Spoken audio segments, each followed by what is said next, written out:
ओम नमः शिवाय। प्रिय भक्तगण, आज मैं आपको एक कथा का श्रवण करा रहे हैं जिसे सुनने मात्र से आपके जीवन में सुख संपत्ति और धन की वर्षा होगी। आपके जीवन के सारे कष्ट दूर हो जाएंगे।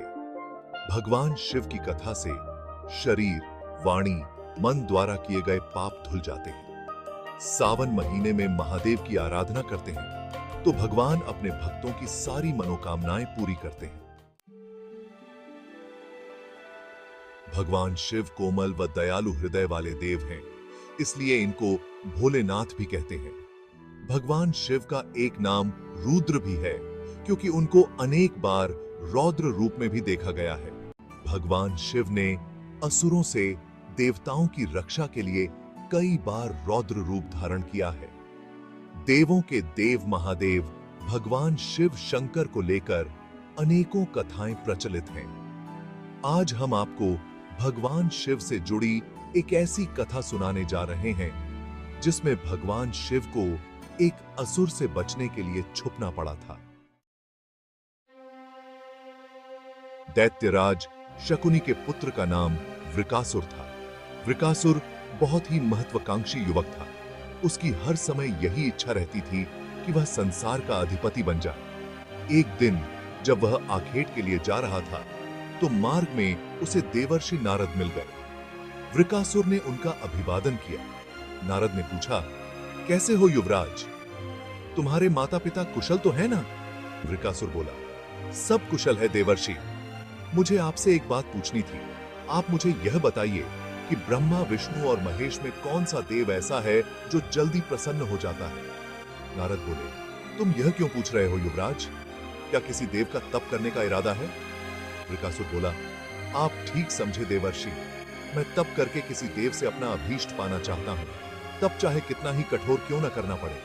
इसकी की पपा इसकी मुझे चिंता नहीं। नारद बोले, तो सुनो, ब्रह्मा, विष्णु और महेश में से भगवान शिव ही एकमात्र ऐसे देव हैं जो शीघ्र ही संतुष्ट हो जाते हैं। परंतु तुम्हें याद रखना होगा कि जहां वे अति कृपालु हैं, वहीं थोड़े से अपराध पर क्रुद्ध भी बहुत जल्दी हो जाते हैं। इसलिए उनकी तपस्या करते समय तुम्हें यह बात विशेष तौर से याद रखनी पड़ी। यह कहकर नारद तो चले गए और वृकासुर ने अपने ढंग से तप करने का निश्चय किया।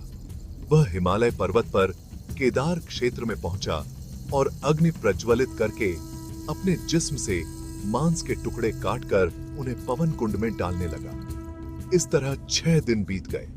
वह मात्र हड्डियों का ढांचा रह गया, किंतु उसके तप में कोई कमी नहीं आई। 7वें दिन उसने अपनी तलवार उठाई और अपना शीश काटकर हवन कुंड में डालना चाहा। महादेव प्रकट हुए और उसका हाथ पकड़ लिया। उन्होंने वृकासुर को स्वस्थ कर दिया और वरदान मांगने को कहा। तब वृकासुर ने अमृता का वरदान मांगा, जिसे देने से महादेव ने मना कर दिया। तब वृकासुर ने वरदान मांगा कि वो जिसके सर पर हाथ रख दे वो भस्म हो जाए। महादेव ने उसे ये वरदान दे दिया और अंतर्धान हो गए। उसी वरदान के कारण उस समय से वृकासुर भस्मासुर के नाम से प्रसिद्ध हुआ। वरदान के मद में आकर उसने सृष्टि में त्राही त्राही मचा दी। उसका जिसे भी मन होता उसे भस्म कर देता। उसके अत्याचारों की ताप महादेव तक भी पहुंची। तब उसका नाश करने के लिए महादेव की प्रेरणा से देवर्षि नारद उसके पास गए। उन्होंने उससे कहा कि हे असुर राज, एक पुरुष की पूर्णता उसकी भार्या से ही होती है। अतः अब आपको विश्व की सर्वोत्तम नारी से विवाह कर लेना चाहिए। यह सुनकर भस्मासुर ने उनसे पूछा कि मेरे योग्य नारी कौन सी है?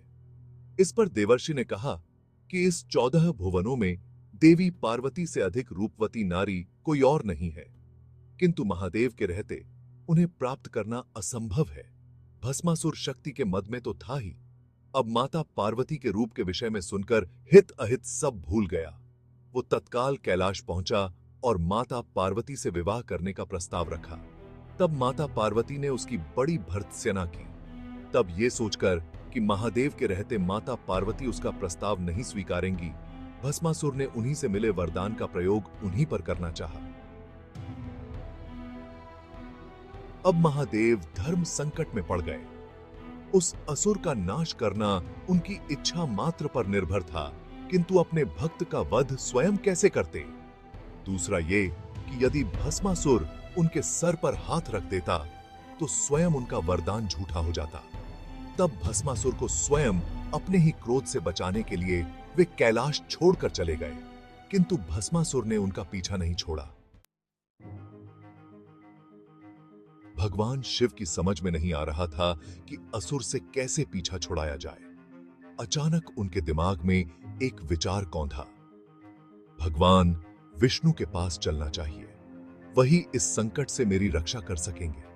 यह सोचकर वे वृकासुर को धोखा देकर एक गुफा मार्ग से विष्णु के पास जा पहुंचे और हांफते हुए बोले, मुझे बचाइए प्रभु, मुझसे ही वरदान पाकर एक असुर मुझे भस्म कर देना चाहता है। विष्णु बोले, धैर्य रखिए भूतेश्वर, मैं अभी किसी उपाय से उस असुर का विनाश करता हूं।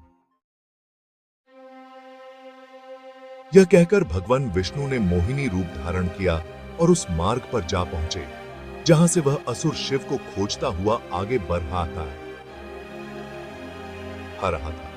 एक अपूर्व सुंदरी को यूं अचानक अपने सामने खड़े देखकर वृकासुर हचकचा गया। वह एकटक उसे देखकर सोचने लगा, वाह क्या सुंदर स्त्री है, यह तो वास्तव में मेरी पत्नी बनने योग्य है। वह यह सोच ही रहा था कि मोहिनी ने मुस्कुराते हुए कहा, यहाँ इस सुनसान में क्या करते फिर रहे हो दैत्यराज? ऐसा क्या हो गया कि आपको एक साधारण मनुष्य की भांति आतुर ढंग से दौड़ लगानी पड़ रही है?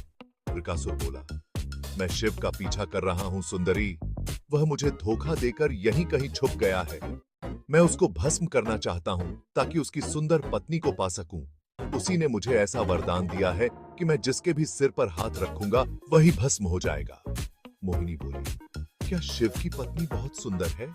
वृकासुर बोला, हाँ, वह वास्तव में ही सुंदर है, परंतु तुमसे कुछ कम ही सुंदर है।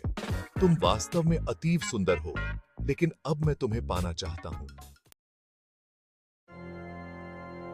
मोहिनी बोली, यद्यपि मैं किसी से विवाह करना नहीं चाहती, परंतु तुम्हारी बात कुछ और है। तुम स्वयं भी कम सुंदर नहीं हो दैत्यनंदन।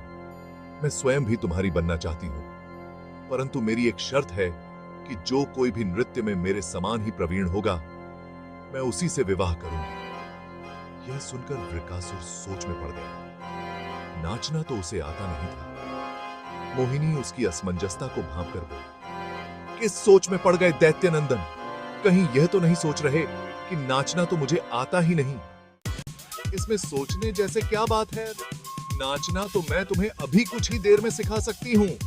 मोहिनी बोली।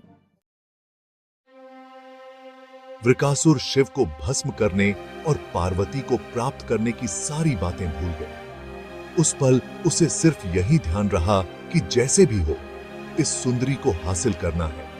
वह प्रकटित बोला, मैंने कभी नृत्य नहीं किया है सुंदरी, अगर तुम मेरी सहायता करोगी तो शायद मैं तुम्हारा साथ दे सकूं। मोहिनी बोली, बड़ी सीधी और सरल बात है।